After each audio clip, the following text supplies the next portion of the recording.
समस्या बहुत अच्छी समस्यार अभाव ये ना किंतु जो मेन समस्या कहूँ दादन जो कथा कहूँ दादन वार्ड टाक नहीं आम कन्फ्यूजन होगा किसी आवश्यक ना किंतु जो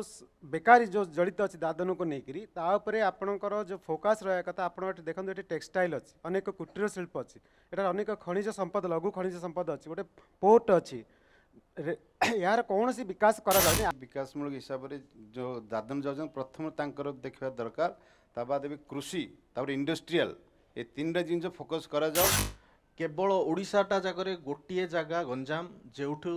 दुई जन एमपी सिलेक्ट होगी जाती दिल्ली को तो आज पर्यंत समग्र प्रथम जिनस हूँ एजुकेशन एजुकेशन उपरे आमे अन्य राज्य किंबा अन्य डिस्ट्रिक्ट उपरे डिपेंडेंसी रखा एठू बारंबार बहुत लोक बहुत नेता बहुत जगार बहुत राज्य स्तर को निर्वाचित हो जाइछन्ति किंतु निर्वाचित होला पर से निज निजर डेवलपमेंट छाड़देले निज एरिया डेवलपमेंट केबे भी करना करबा कथा चिंता करना।